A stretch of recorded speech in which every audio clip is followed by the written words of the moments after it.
Bienvenue à cette conférence, donc comment rendre visible et transmettre aux consommateurs de vin les bénéfices de l'agriculture biologique.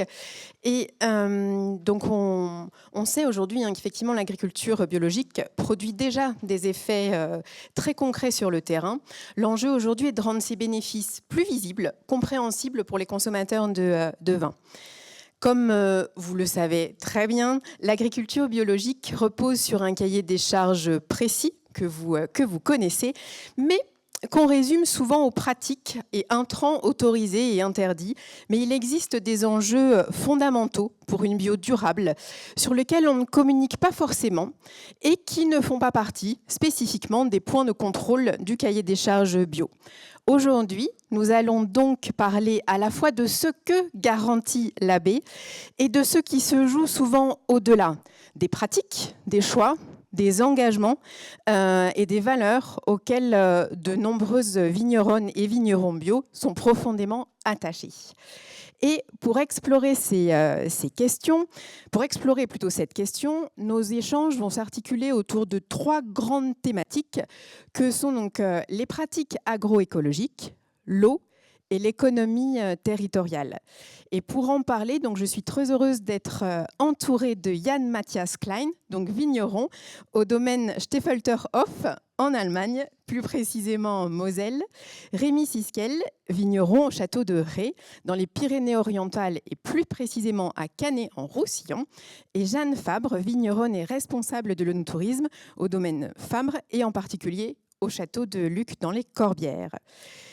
Et alors, avant de rentrer dans le fond de nos échanges, je vous propose de commencer par un mot.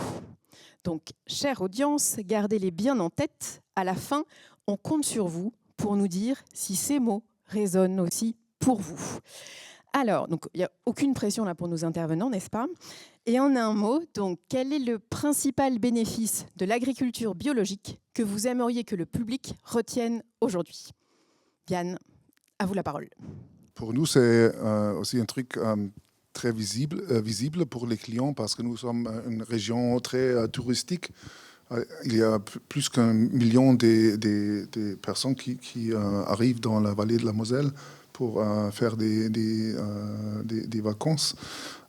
Et comme ça, notre projet avec la vitiforesterie, c'est aussi l'intention, c'est faire un lieu où les gens peuvent expérimenter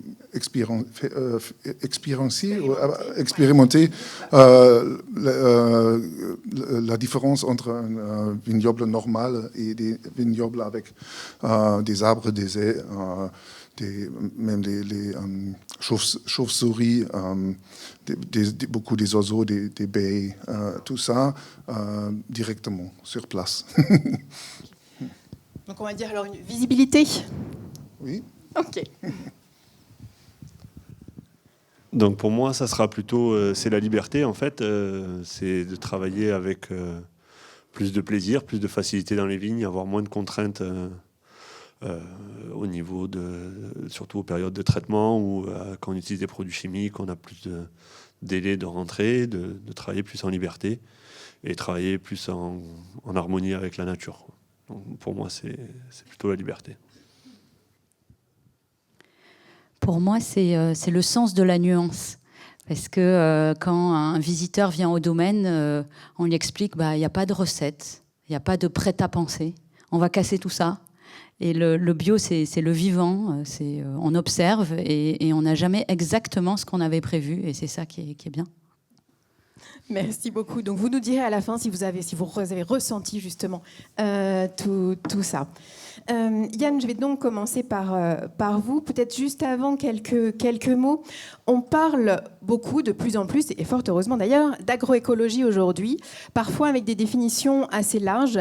Mais donc l'agroécologie repose sur des principes clairs, concilier la production agricole, le respect des écosystèmes et la valorisation des ressources naturelles. Et il est important de rappeler que l'agroécologie donc, est désormais clairement définie au niveau international, et notamment par l'OIV, où une résolution adoptée en 2024 est venue renforcer ce cadre, en élargissant l'approche à des dimensions plus systémiques, la gouvernance des ressources naturelles, la coopération au sein des chaînes de valeur, la résilience écologique et l'inclusion sociale. Et justement, Yann, votre projet Vitiforst s'inscrit très clairement dans cette approche. Il en est une très très belle, une magnifique même traduction de terrain. Et c'est dans ce cadre-là que je vous propose d'aborder ce premier volet sur les pratiques agricoles. Donc Yann, justement, cette fameuse, on va dire cette forêt de vignes, comment est-ce qu'elle guide vos choix? Comment est-ce que cette vision guide vos choix au quotidien? Et comment, en fait, vous avez fait pour passer concrètement de cette vision à quelque chose de tangible? Et on aura d'ailleurs la chance d'avoir quelques illustrations en images. Alors pour nous, le projet, c'était bien sûr une évolution de réfléchir, de regarder ce qui se passe dans les vignobles. On a eu beaucoup des problèmes à cause du climat. Il y avait une sécheresse une année, une autre année, il y avait trop de la pluie et beaucoup de problèmes avec des champignons, avec des maladies dans les vignobles. Alors, il a fallu une solution pour avoir une rendement plus stable, et aussi c'est aussi l'économie chez nous. On a presque que des pentes raides, c'est plus que 3 fois du travail que dans les plaines. Alors quand on perd la récolte, c'est une grande perte. Et comme ça, premièrement, on a eu l'idée de commencer avec des cépages résistants. Alors, en 2020, on a commencé à planter il s'appelle Pivi chez nous en Allemagne. On a commencé avec Muscaris, Sauvigny Gris et Sauvignac. Et un an plus tard, on a rencontré un jeune mec qui était un consultant pour l'agroforesterie. Et il a commencé à faire avec nous de faire une vision pour comment on peut installer cet endroit où on a commencé à planter les résistants variétés, aussi avec des arbres et des haies pour ne pas avoir la monoculture qui est presque partout. Et pour moi, ça a fait sens parce que j'ai déjà lu beaucoup des choses sur des systèmes de viticulture. Et le truc qui était plus étonnant pour moi, c'était qu'au nord du Portugal, il y avait traditionnellement beaucoup de petits domaines qui ont vendu les raisins à la coop. Et ils ont eu un peu des vignes, un peu de cèpes de vignes, mais ils ont aussi planté des légumes, ils ont eu des arbres pour des fruits. Alors, c'était des petits fermiers qui produisent de la nourriture pour eux-mêmes, et les raisins, c'était l'argent extra, quoi. Et dans ces systèmes, il y avait aussi des poulets, il y a des autres animaux. Et dans ces systèmes, ils ont seulement utilisé un tiers des produits chimiques pour traiter les vignes que dans les nouvelles systèmes de monoculture. Et là, j'ai dit, waouh, il y a quelque chose c'est une vieille tradition. Et nous, parce qu'on veut produire beaucoup et on veut produire peut-être beaucoup machinisé et plus vite, mais on détruit les trucs naturels qui protègent les plantes. Oui, donc effectivement, vous avez constaté donc une réintroduction de la biodiversité, et puis avec une volonté très forte de réduction des intrants et de rendre plus résilient finalement votre production, et en s'éloignant un peu de la monoculture. Et justement, est-ce que vous avez pu constater des effets réels? Vous pouvez peut-être nous donner quelques exemples sur l'impact sur la biodiversité quand vous êtes le rôle joué par les arbres, les haies, etc. Et peut-être, avant ça, vous montrer à quoi ça ressemble. Et ça, c'est part de vignoble, c'est le muscaris au-dessus et un peu de Riesling au-dessus. Et quand tu commences la vidéo, ça va aussi montrer où on a déjà planté des rangées avec des arbres, parce que le but, c'était de connecter les vignes avec la forêt qui est derrière. Et on a mis ici, là, on a planté un rangée avec des arbres et des haies. Et c'est aussi, ça continue ici. Et on a aussi planté des arbres tous les 14 mètres dans cette direction aussi. C'est comme it's like a net, un filet. Ouais. Ici, aussi un rangée là, avec des arbres. Aussi là-bas. Et aussi, quand on a planté, on a laissé les vieux arbres qui étaient en bonne condition. On a déjà laissé, on n'a pas... Voilà, vous avez utilisé l'existant, vous ne les avez pas arrachés et vous avez planté à côté. Ok, parfait. Merci beaucoup. Et peut-être, vous dites, il me semble que c'est votre expression, vouloir réintroduire la nature dans le verre, me semble-t-il. Alors, comment vous pouvez, est-ce que vous pouvez nous en dire un petit peu plus et comment vous expliquez peut-être cette démarche aux consommateurs? Est-ce que, dites-nous... Oui, parce qu'avec en ajoutant de la biodiversité, ça nous aide avec beaucoup des choses. Hein.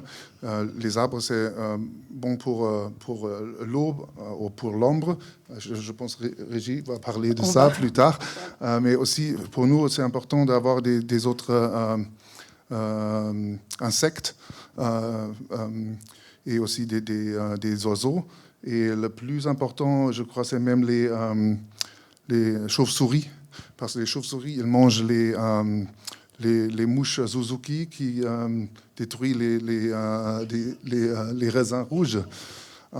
Et les chauves-souris, ils ont besoin des structures plus hautes que les vignes, comme un arbre, pour se orienter pour qu'ils savent où il faut aller. Et on a déjà mis une douzaine des petites maisons pour les chauves-souris. Et l'année dernière, ils étaient presque tous, ils étaient déjà utilisés. Alors, ils reviennent maintenant, les chauves-souris. Et vous avez réintroduit des prédateurs naturels, en fait. Oui, exactement. Ouais. Parfait. 12. On a 12 maisons pour les chauves-souris et aussi pour les oiseaux aussi. Okay. Le terrain, c'est 6 hectares en total. Ouais. Donc là, vous avez quelques images du coup des couleurs. Donc effectivement, Yann nous évoquait comment éviter s'éloigner de la motoculture. Donc là, effectivement, des olives. Ça, c'est mon père. Ils aiment des olives. Et c'est pas normal chez nous. Normalement, c'est un peu froid. Mais c'était une pente qui face à l'ouest. Alors, il n'y a pas le soleil le matin. Comme ça peut survivre le petit gel aussi. Ça marche bien jusqu'à ce moment-là. Ils sont déjà 4 ans maintenant, les arbres. D'accord. Une certaine résistance. Parfait. Et ensuite, quelques dernières images. Donc là, le corridor écologique. Et puis, voilà, donc justement, on parlait de biodiversité, on y revient, et puis le plan du projet donc de Vitiforesterie. Ici, on peut voir, il y a beaucoup de différents types des arbres qu'on a plantés. Donc là, voilà, on voit effectivement, ça illustre très très bien la diversité dont vous avez parlé. Merci beaucoup, Yann, pour toutes ces informations. Et je me tourne donc maintenant vers vous, Rémi, donc du coup pour un sujet plus spécifique, bien évidemment. D'ailleurs, on vient déjà de le voir en lien avec ce qui vient d'être dit par Yann. La gestion de l'eau est aujourd'hui un défi majeur. La demande mondiale en eau ne cesse d'augmenter. Depuis 1900, la population mondiale a été multipliée par 4,7 et nos prélèvements en eau multipliés par 8, générant des tensions et parfois des conflits d'usage entre les secteurs. Cette pression est bien évidemment amplifiée par les effets du changement climatique qui altèrent les régimes hydriques traditionnels. Et face à ces enjeux, repenser la gestion de l'eau au sein des domaines viticoles devient indispensable. Adopter des pratiques plus économes, surtout plus attentives au cycle de l'eau, permet non seulement donc de répondre aux besoins présents, mais aussi de favoriser du coup la régénération des écosystèmes et de préserver l'avenir de nos vignobles. Rémi, il me semble, suite à nos échanges, donc 2023 a été une année marquante du coup pour le château de Ré. Et qu'est-ce que cette année a changé dans votre regard sur l'eau et le sol ? Donc nous, moi je suis issu d'une famille vigneronne, je travaille avec mes parents à Perpignan, donc on a été classé comme un département en sécheresse avec un climat semi-aride. Pour vous donner un ordre d'idée, en 2023, on a eu la même pluviométrie que ce qu'on a eu depuis le début du mois, depuis le début janvier. On a eu moins de 250 mm et 2 orages de 50 mm, un en mai et un en septembre. Donc 50 mm en 1 heure sur ces 2 épisodes. Et donc on a des vignes qui n'ont pas beaucoup poussé ou qui sont mortes. Et donc du coup ça s'est ressenti sur le végétal, sur les vins, puisqu'on avait des vins qui étaient beaucoup plus concentrés. On ne parle même pas de la production, puisque je crois qu'on était à 17 hecto-hectares, avec des vignes qui ont entre 5 et 80 ans, donc c'est pas terrible. Donc on a d'abord pensé arrêter, puis après on s'est dit que non, en fait il y a quand même des solutions. Et en cherchant, on est tombé sur un concept qui s'appelle l'hydrologie régénérative. Donc on a fait intervenir un conseiller qui s'appelle Alain Mallard. Et en fait, ce concept, c'est comment est-ce qu'on va faire pour optimiser l'eau qui va tomber. Et comme disait Yann, on a des années où il n'y a pas d'eau et des années où il y a beaucoup d'eau. Cette année, je pense que c'est une année où il y aura beaucoup d'eau et on a sorti d'années où il n'y avait pas d'eau. Donc il faut que cette eau, on puisse l'utiliser d'une manière vraiment efficiente. Donc on va d'abord, dans un premier temps, le travail... Je me perds, je crois. Vous pouvez prendre... On va d'abord analyser les flux d'eau. Donc où est-ce qu'on va avoir des ravines, où est-ce que l'eau va circuler, où est-ce qu'il va manquer de l'eau. Et ensuite, on va créer des ouvrages où on va faire des travaux d'aménagement plutôt, où on va venir créer des ruisseaux, des mares sur des points stratégiques, donc des points clés, pour que l'eau en fait soit répartie d'une manière uniforme dans la parcelle. Donc il y a effectivement vous avez réfléchi à comment est-ce que je peux faire face du coup sécheresse, mais autre phase du coup de la même pièce, effectivement inondation ou pluie intense.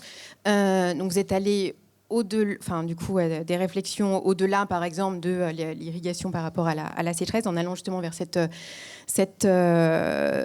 thématique de l'hydrologie régénérative. Et du coup, est-ce que vous pouvez nous en dire un petit peu plus, du coup, sur ce que vous avez mis, là, vous avez commencé à le faire, à l'évoquer, mais mis en place pour mieux, du coup, justement, capter, ralentir, stocker l'eau quand elle est disponible. Concrètement, du coup, comment vous avez déployé ce projet? Donc on a fait un audit, on va dire, de la propriété, donc avec tous ces flux-là, et on a sauté le pas en 2025. On a commencé à planter une parcelle en suivant les préceptes de l'hydrologie. Donc on a suivi les courbes de niveau. Donc là, vous voyez sur cette photo ici, c'est la parcelle qu'on a plantée l'année dernière. Donc c'est une parcelle d'1 hectare où on est allé sur une réflexion vraiment globale. Donc ça veut dire qu'on a planté plusieurs cépages à l'intérieur, dont certains issus de sélection massale. On a créé des nous, donc c'est des ruisseaux qui suivent la courbe de niveau, donc qui ont la même profondeur et la même altitude surtout à n'importe quel point de la parcelle. Et donc là on le voit pas, mais en fait on va capter les eaux qui arrivent du bassin versant qui est en dessus, et cette eau là va être canalisée dans un drain et ensuite va être envoyée dans donc là on le voit pas. Donc ça c'est des ruisseaux, même celle d'avant, on peut rester sur celle d'avant. Donc en fait on a l'eau qui arrive à peu près par ici, et l'eau on la renvoie en fait dans ces noues, donc qui sont ici, et il y en a une deuxième là-bas qui est connectée, donc quand celle-là est pleine, on arrive à remplir la deuxième. Et là on a fait ce qu'on appelle une fascine, donc on est venu couper des cannes de Provence pour en fait casser l'eau pour que quand elle arrive d'en haut avec de la vitesse, elle se freine et créer des chemins préférentiels pour l'eau. Sur cette parcelle, on a plus de 400 mètres de nous, et sur des épisodes à partir de 50 mm, on est capable de les remplir, et ça fait à peu près 24 000 litres d'eau stockée, donc c'est quand même de l'eau qui est stockée en plus. Et on a donc on la stocke là, puis aussi on la répartit de manière beaucoup plus optimisée en suivant les courbes de niveau, donc les parcelles serpentent sur les courbes de niveau. Et après, on a aussi travaillé sur les sols, parce que en fait, si vous ne changez pas vos manières de travailler, c'est-à-dire que nous on pense que si on continue à mettre de l'engrais uniquement en bouchon, on va dire, on ne va pas augmenter notre matière organique, et donc du coup on ne va pas augmenter notre capacité du sol à retenir l'eau. Donc on travaille beaucoup sur des mélanges de fumier et de bois broyé pour recharger énormément les sols. On ne s'est pas lancé encore dans les semis parce que les 3 années qu'on vient de traverser, c'était assez compliqué pour les semis. Donc on travaille sur des couverts spontanés qu'on a fait pâturer, puisqu'on a eu une expérience avec un troupeau de vaches sur le domaine. Donc ça a aidé aussi à faire évoluer la flore. Donc c'est plein de petites choses qu'on met en place et d'autres choses encore, mais je ne sais pas si j'ai le temps pour... Là, en tout cas, ce qu'on voit, c'est qu'on est vraiment sur le triptyque du coup eau, sol, arbre. Voilà. On est vraiment effectivement. Oui, parce qu'en fait, toutes ces noues, ça, dans l'étape de cette année, vont être végétalisées, donc vont être plantées en haies, avec des haies où on va pouvoir en fait produire des fruits. Donc, on hésite encore entre le cormier ou l'olivier. Voilà. Là, pour l'instant, elles disent non, on les a plus. Ça c'est. Non, parce qu'on a eu un problème. Elles se sont échappées, et puis on a eu un problème. On va dire. Et peut-être, alors du coup, je pense qu'effectivement les dernières. Donc, ça, c'est un ouvrage en fait. Donc, les 2 premières photos, c'était sur des parcelles où on est parti d'une page vierge. Mais sur cette photo, ce qu'on voulait montrer, c'est qu'en fait, même sur des parcelles qui sont déjà implantées, on peut déjà faire des ouvrages. C'est pas des ouvrages qui coûtent cher. Voilà, c'est des aménagements. Moi, j'ai pas de tractopelle, mais j'ai un ami au village qui a un tractopelle et qui me fait mes fossés. Donc là, en fait, c'est un fossé où on voit qu'il y a une pente. Et en fait, pour retenir l'eau au fur et à mesure de la pente, on va créer des redans. Donc, c'est ces petits tas de cailloux qui vont venir freiner l'eau, qui vont venir se charger en limon, donc qui vont avoir un rôle de purification de l'eau, et qui vont, au fur et à mesure, permettre de stocker de plus en plus d'eau et que l'eau s'infiltre. Parce que ça, c'était une parcelle où j'avais des grosses problématiques de déshydratation sur le haut de la parcelle et de surhydratation sur le bas. Et ça, j'arrive maintenant à mieux le gérer et à limiter les problèmes de sécheresse sur le haut de la parcelle. Et par-dessus, on a planté une haie multiple, enfin diversifiée. Okay. Alors, peut-être... Donc ça, voilà, ça c'est au mois de décembre. Donc ça, c'est les noues qui sont pleines. Donc bon, ça c'était vraiment pendant qu'il pleuvait, donc il y a vraiment de l'eau partout. Donc ça, on voit que les noues, elles sont. Si l'ouvrage est bien réalisé, on n'a pas de problème de surinondation. On ne va pas stocker plus d'eau, puisqu'en fait, on a des déversoirs à plusieurs endroits qui permettent d'évacuer le trop-plein d'eau. Et on passe. Avec cette technique-là, le but, c'est de passer de 20 en situation méditerranéenne, on va plutôt être à 20% d'eau gardée dans des plantations traditionnelles dans le sens de la pente, comme on faisait et comme j'ai au niveau des parcelles. 20% d'eau gardée et 80% d'eau renvoyée à la mer à 30% renvoyés à la mer et 70% gardés sur la parcelle. Donc on change beaucoup. Oui, oui, on voit effectivement l'impact du coup très fort de cette pratique. Peut-être une question qui va un petit peu plus loin. Si j'ai bien compris, donc ce projet vous a amené à faire des choix forts, notamment sur les cépages ou les modes de conduite, parfois à la limite du cadre du coup de l'appellation. Comment est-ce que vous avez abordé ces arbitrages et en quoi est-ce que traduisent-ils, peut-être vous allez nous dire, une responsabilité vis-à-vis de l'eau et du territoire, y compris dans la manière dont vous êtes peut-être amené à en parler aux consommateurs? Pour commencer, moi je suis à l'ODG des Côtes-du-Roussillon, donc je suis plutôt, on va dire, un défenseur de l'appellation Côtes-du-Roussillon. Mais en tout cas pour ce projet-là, et puis même pour les plantations d'avant, malheureusement j'ai dû sortir du cadre de l'appellation parce que, pour plusieurs raisons, pour cette parcelle, c'est une densité trop faible. Donc je suis autour de 3700 pieds, entre 3006 et 3007. Deuxième chose, pour cette parcelle-là, je suis sur des cépages qui ne sont pas du tout dans le cahier des charges d'appellation, donc Carignan blanc, Charello, Tourbat et Terré. Donc j'ai fait le choix de planter des cépages plutôt tardifs, plutôt qui ont une capacité à produire de l'acidité, parce que c'est aussi ça qu'on aime boire et qu'on aime faire partager comme vin. Et ensuite, même pour les autres parcelles que j'ai plantées avant, donc j'avais fait un gros travail de plantation sur les rouges. Et pareil, j'étais parti sur des cépages counoises ou cinsault pour avoir des vins qui vont être plus frais, pour avoir des vins moins tanniques et qui sont aussi plus résistants à la sécheresse. Je pense, puisque c'était des cépages qui étaient présents, qui ont été oubliés. Donc c'est pour ça que je suis sorti de l'appellation, à mon grand regret, mais malheureusement c'est comme ça et on essaye de travailler au niveau de l'ODG pour faire évoluer les règles, mais c'est pas facile. Merci beaucoup Rémi. Donc vous nous avez tous les deux montré que ces pratiques dépassent largement la parcelle ou la technique et qu'elles reconfigurent les territoires et nos liens tout en contribuant à la pérennité des systèmes agricoles et la préservation des ressources. Avec vous, Jeanne, on va maintenant prolonger cette réflexion avec une autre porte d'entrée, celle de l'économie territoriale et de l'œnotourisme. Au fil du temps, et vous allez justement nous présenter tout ça, vous avez fait évoluer votre approche avec les visiteurs à travers différents formats dont vous allez nous en parler. Et est-ce que du coup, justement, il y a aujourd'hui des aspects du domaine ou de votre manière de faire que les visiteurs peuvent découvrir grâce à ces nouveaux formats, nouvelles propositions de visite? Alors, c'est vrai que c'est...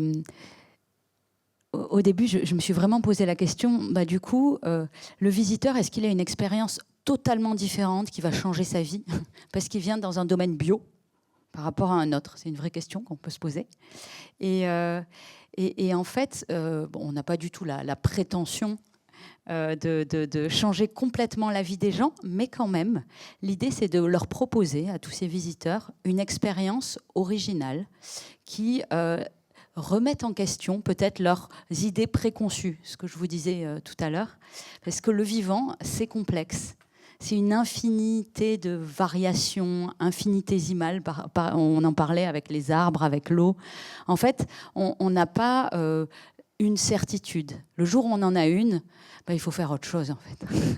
Et donc, pour l'œnotourisme, on s'est dit, comment on va embarquer les gens pour qu'ils fassent l'expérience un peu à leur manière ludique, de notre vie de vigneron, où on est à tâtons, on se perd, on se retrouve. Et donc, on a créé un escape game d'abord, puis il y a le casino du vin, où vous dégustez à l'aveugle, le Cluedo géant, enfin j'en passe, il y a toute une infinie... Mais ce n'est pas Disneyland du tout, hein.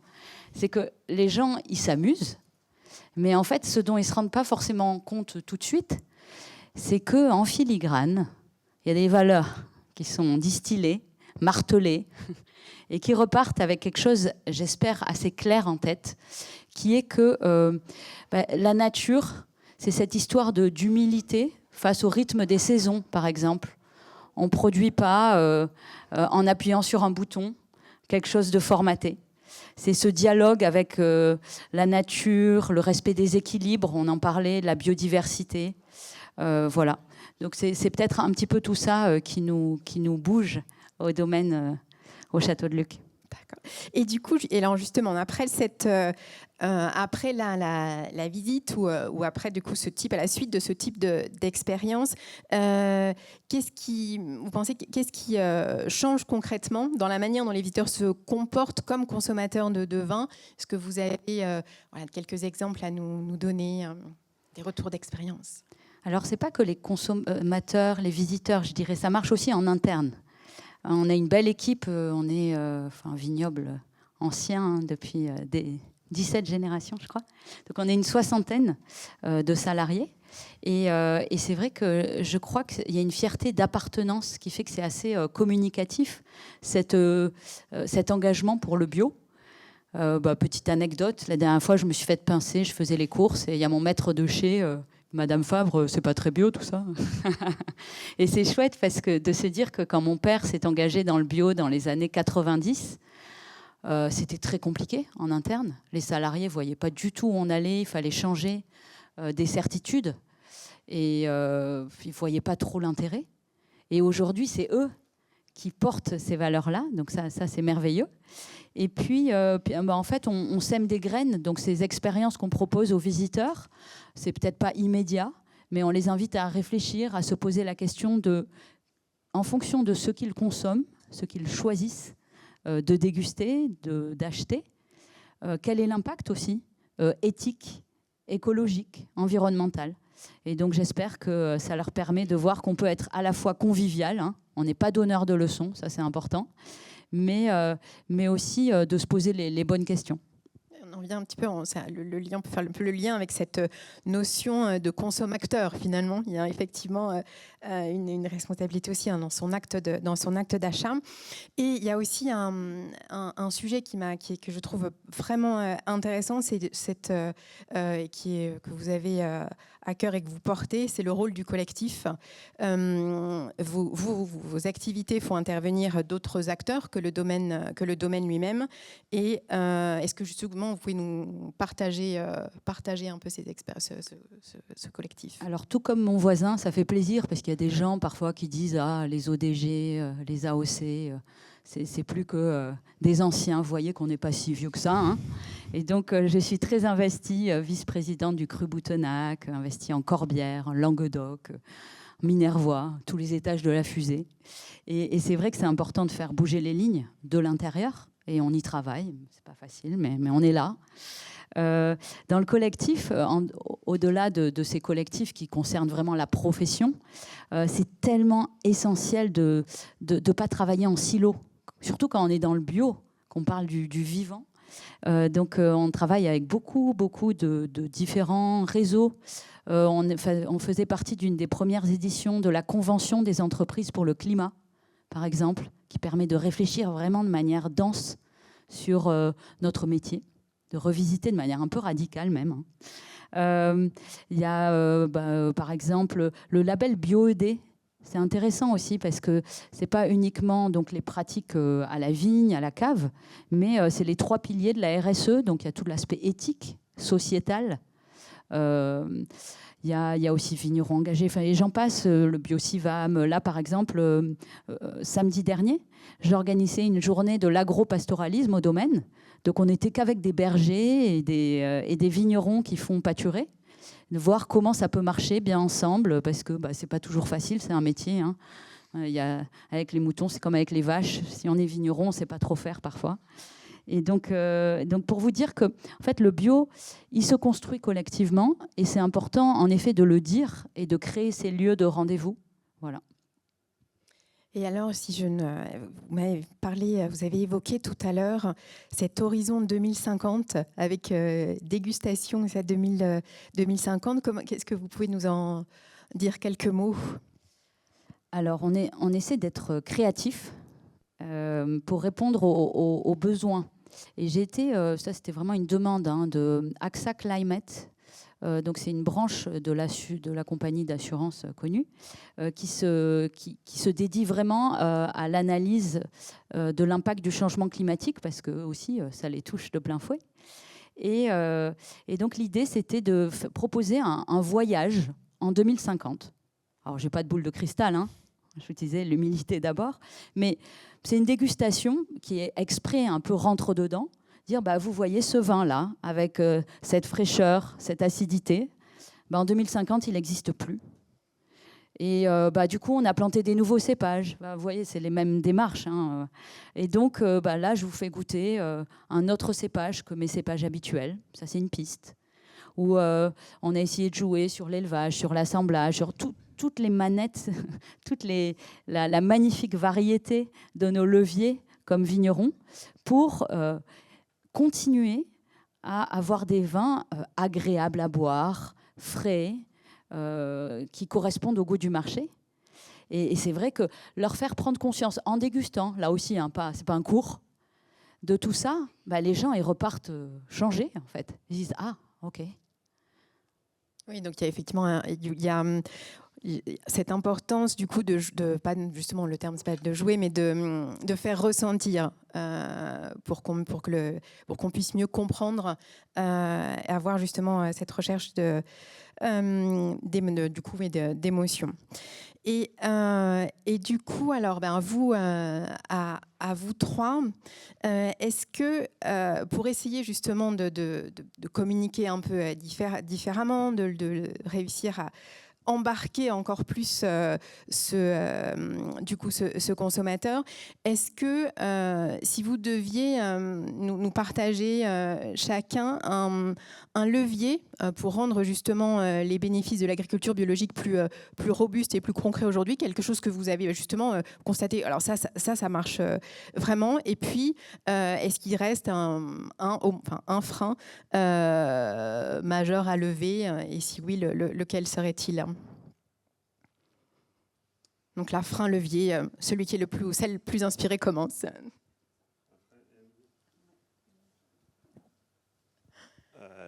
Le levier, je pense que, en tout cas pour moi, c'est qu'on remette la valeur de travail manuel, parce que au milieu de nos exploitations, nous on a changé beaucoup de techniques, notamment notre façon de tailler, des bourgeonnets, de palisser, de conduire la vigne. On a arrêté toute mécanisation sur ces choses-là.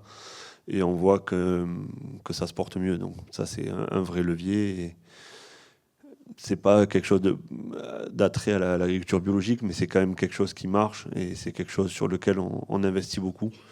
L'humain. Voilà. Et le frein, c'est l'humain aussi. Puisque l'humain reste quand même très compliqué à gérer.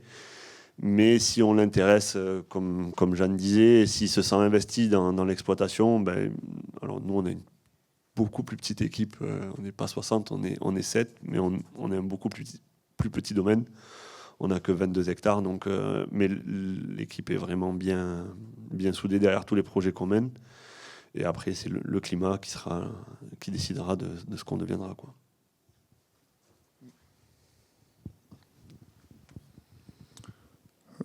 Oui, pour nous, c'est similaire dans les vignobles. Aussi on arrête d'utiliser des machines parce que les machines, ils ne sont pas bons pour le sol. Ça fait beaucoup de problèmes pour le sol. Et bien sûr, la biodiversité qui fait un écosystème plus résilient. Mais maintenant, comme peut-être tout le monde a déjà fait l'expérience, les marchés, c'est aussi très difficile de vendre les vins.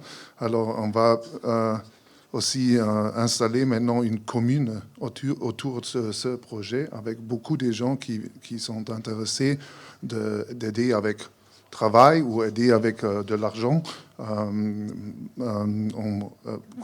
parce qu'ils achètent des produits que nous produisons dans cette... Alors, d'établir une grande commune qui aussi nous aide de réaliser cet projet de vitiforesterie. Et on va aussi mettre de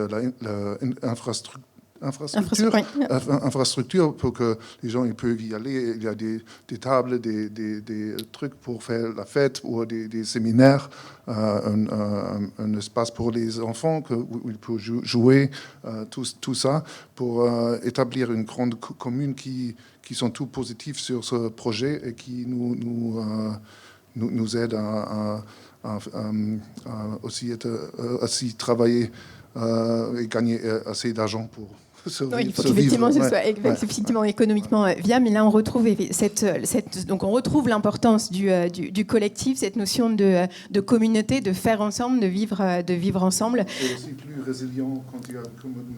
Oui. Ouais. Et de rendre effectivement, le collectif et la communauté permet de gagner en résilience. Alors, ils mettent la barre haut. On est parti de l'humain, le collectif. Moi, je dirais que le levier qui me paraît clé, c'est le partage, en fait. C'est que très souvent, vignerons, on est complètement débordés. On a beaucoup de métiers, beaucoup de défis à relever, on en parlait à l'instant, et pas forcément le temps, nous-mêmes, de raconter. Et en fait, ce que les gens cherchent, c'est d'écouter notre récit, même avant d'ouvrir la bouteille, en fait. On s'en rend compte de plus en plus.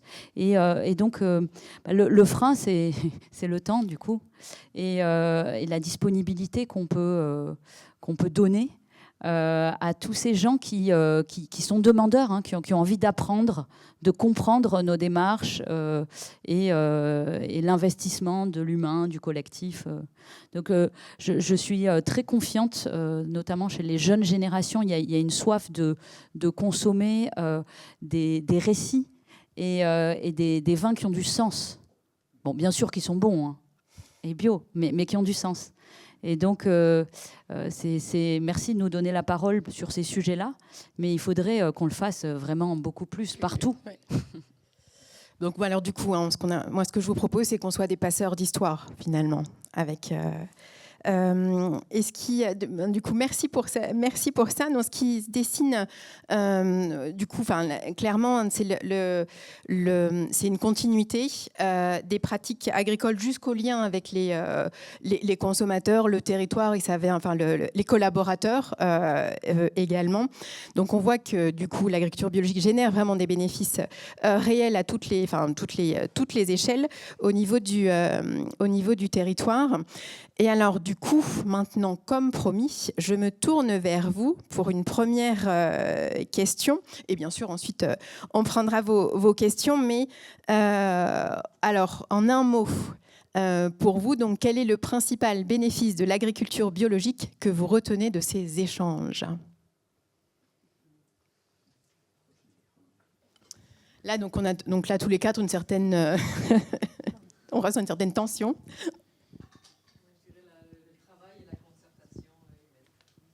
Ok, donc travail et concertation humaine.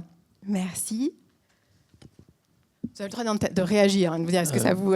L'enjeu naturel. Je dirais que quand même, il y a une liberté et restrictionnier, alors que finalement, on a plutôt l'idée de contraintes sur le bio, de contrôle et tout ça. Et puis finalement, si on les laissait faire, c'est eux qui inventeraient la viticulture de demain.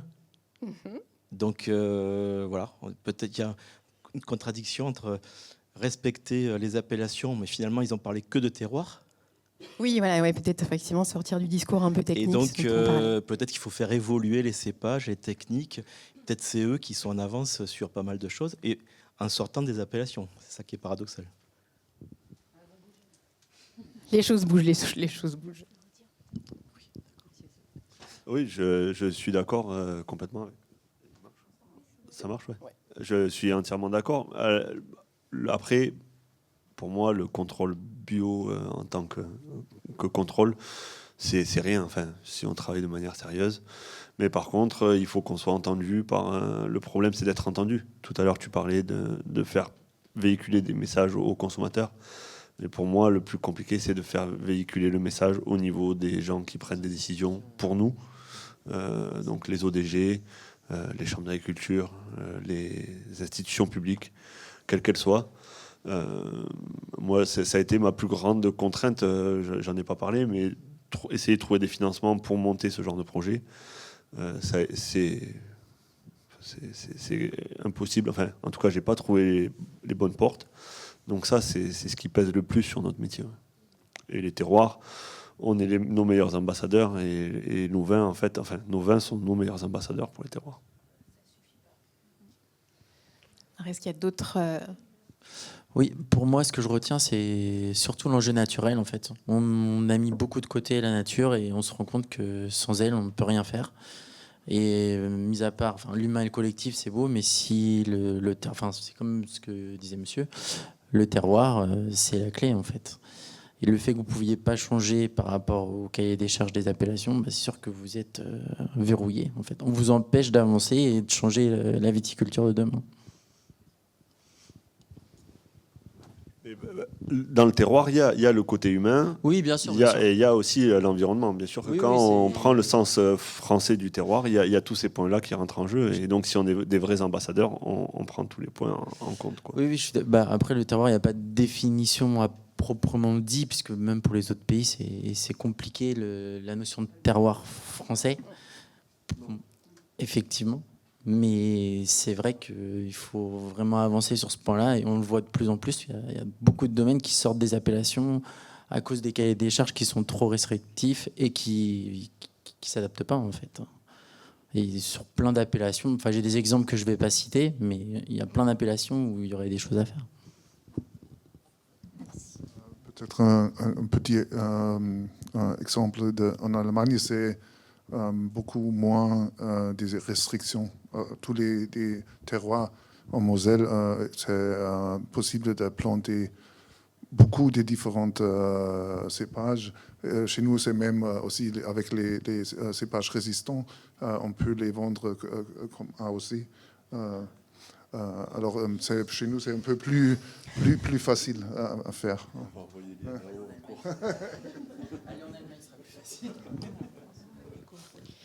Alors, moi, je suis un peu étonnée. Tout ce que vous avez dit était très intéressant, mais j'ai l'impression qu'on n'est pas du tout dans le sujet qui était annoncé au début. Comment rendre visible et transmettre aux consommateurs les bénéfices de l'agriculture bio.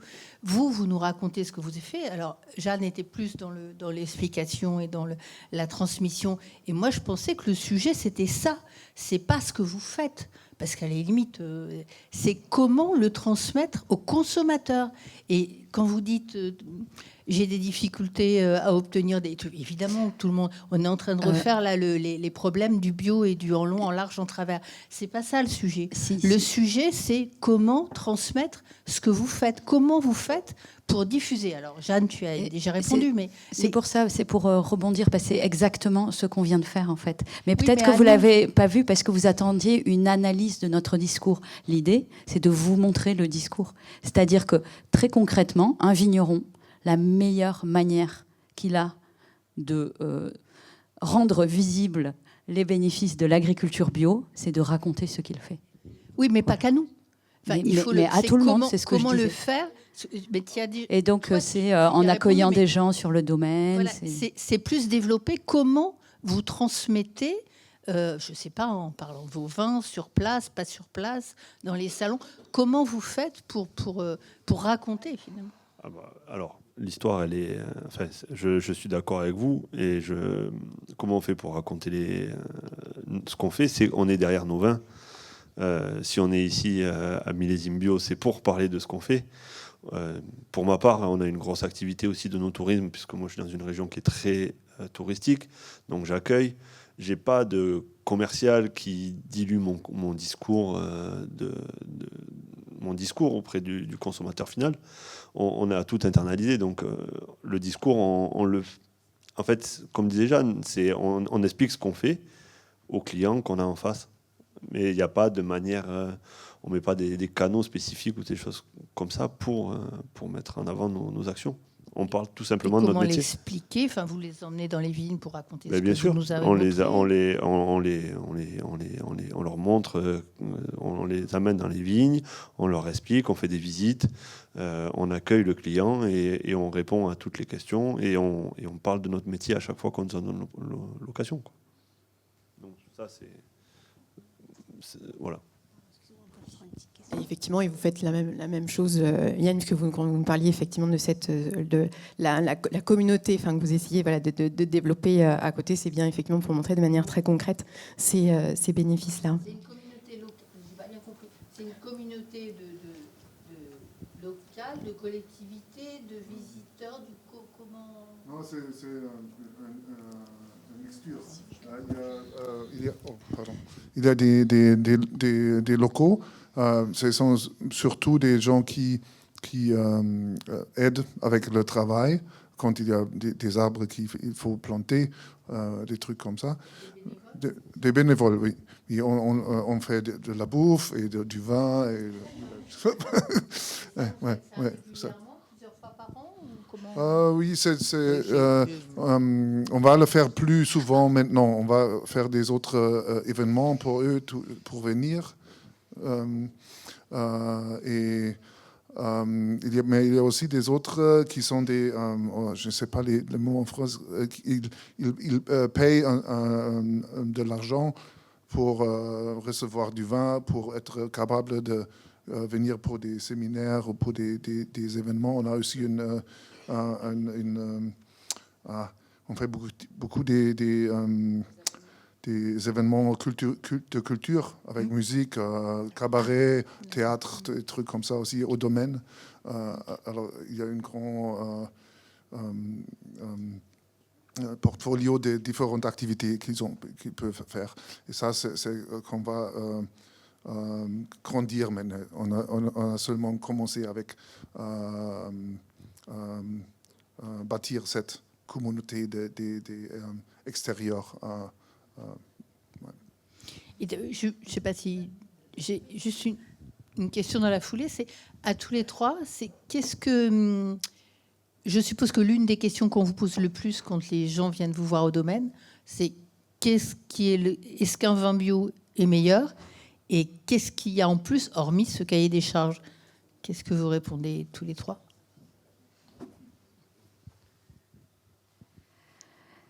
C'est drôle comme les gens veulent des discours binaires. Bien sûr que ce qui est meilleur pour vous ne le sera pas pour moi. Et le plus important, c'est qu'un vin bio, c'est le vin qui raconte de la manière la plus unique et originale un vigneron et son terroir. Parce qu'il n'y a pas tellement d'intrants, d'artifices. Et du coup, c'est l'expression la plus entière, on va dire. Et ça, il y a des gens qui préfèrent. C'est comme rencontrer quelqu'un qui a peut-être moins les manières, mais waouh, on s'en souvient. Moi, je dirais que c'est ça, un vin bio. Oui, alors c'est une question, mais surtout une... Attendez, laissez les deux autres répondre. Juste sur la même question, pardon. Sur votre question, qu'est-ce que vous répondez aux gens qui vous disent qu'est-ce qu'un vin bio apporte? Est-ce que c'est meilleur? Qu'est-ce que vous leur dites? Puisqu'il y a souvent...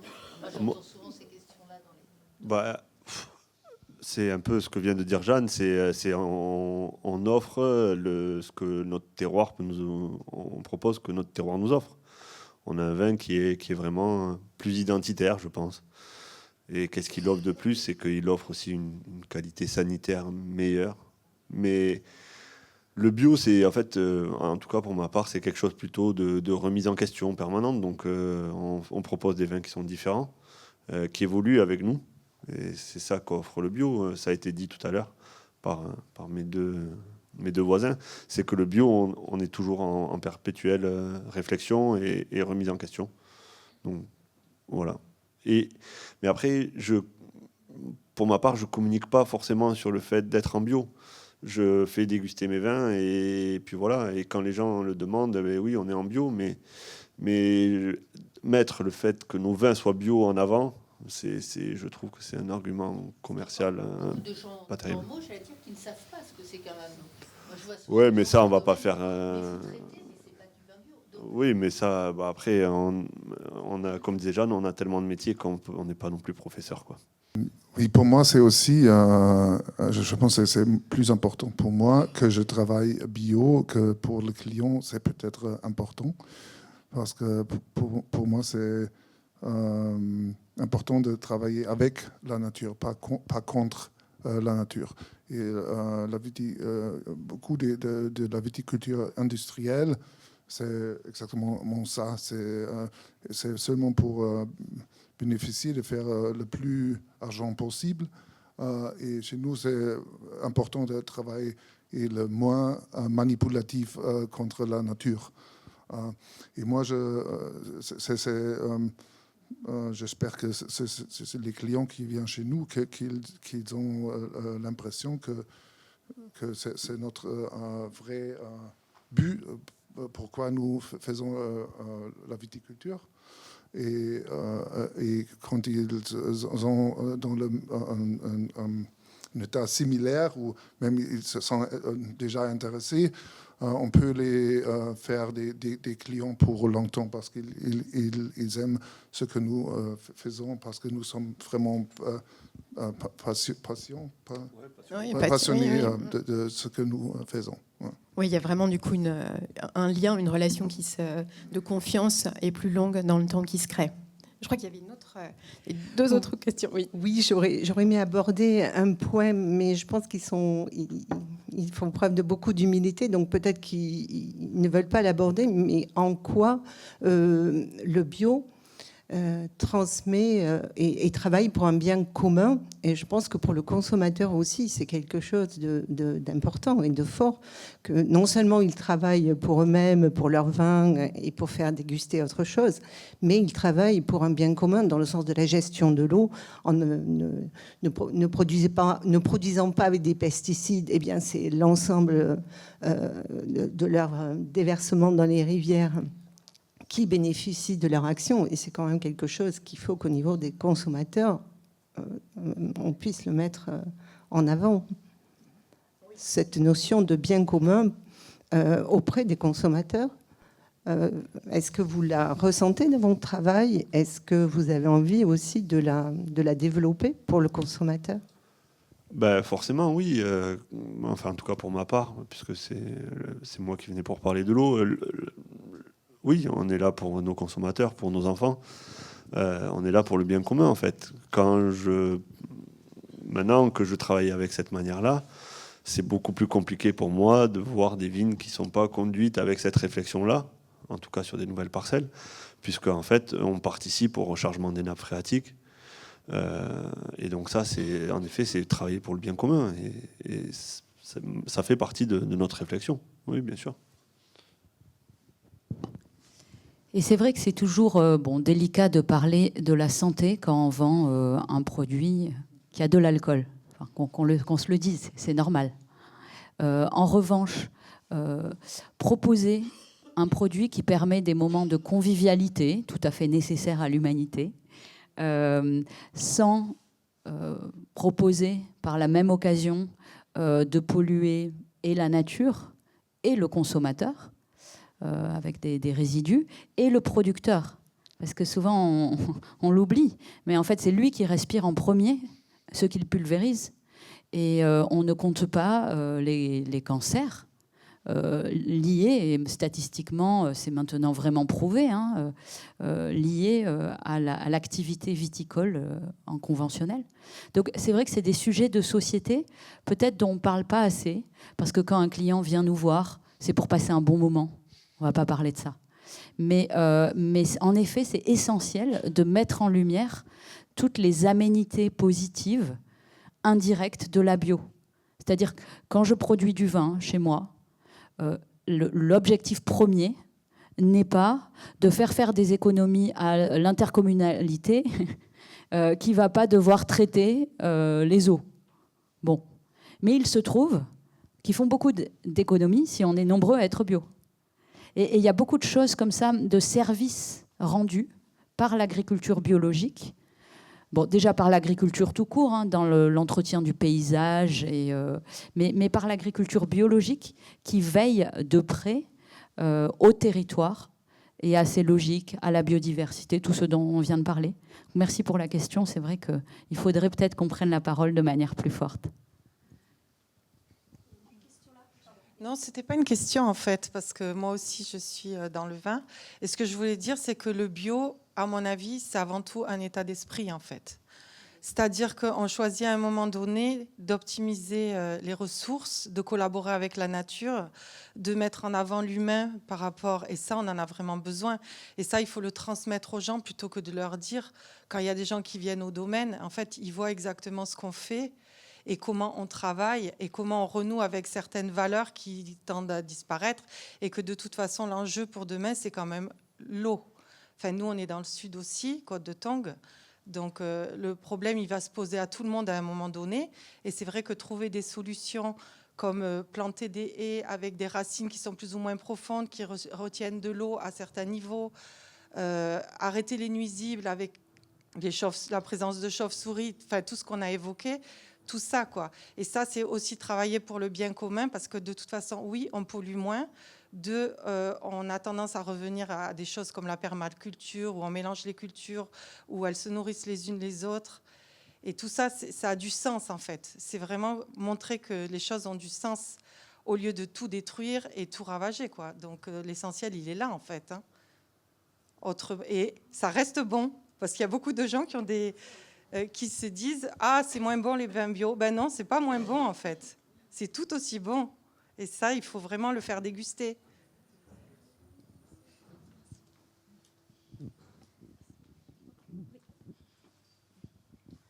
Alors bonjour, je suis une Allemande qui a marié d'ailleurs un viticulteur français. Et pour vous dire, le bio, avant tout, pour moi, c'est la vie.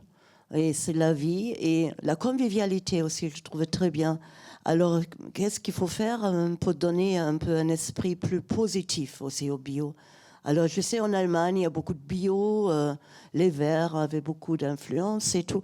Et moi, je crois, ce qu'il ne faut pas laisser tomber, c'est quand même la convivialité et le bien-être autour du bio. Parce que souvent, on essaye de faire beaucoup de restrictions, d'imposer des règles. On ne facilite pas du tout la vie des viticulteurs qui produisent du bio. La société, voilà, s'engage moyennement pour aider. Et quand j'entends, vous avez dû chercher partout, à la fin, vous avez fait, à mon avis, vous-même, les travaux, hein, parce que les dossiers sont compliqués, on aide très peu quand même les agriculteurs bio en général. Ça devient compliqué. Et je crois qu'il y a un grand travail à faire pour peut-être le marketing, que bio, c'est un bon vin aussi, et que le bio, c'est pour nous tous la vie.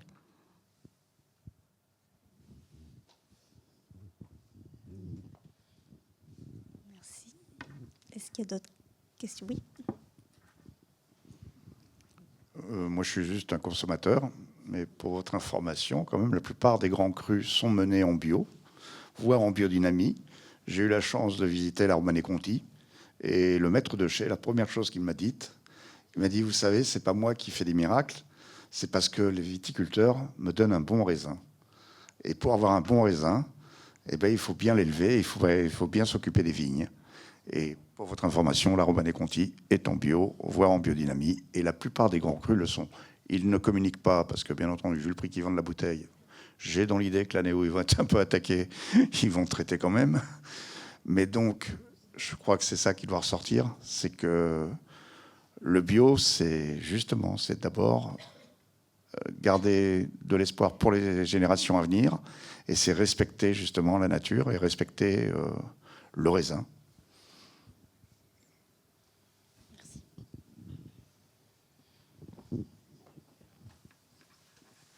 Il y a d'autres, non, c'est bon. Mais en tout cas, merci beaucoup pour vos interventions et pour tous ces partages passionnants. Merci pour votre écoute et pour vos questions. Et je vous souhaite du coup un bon salon.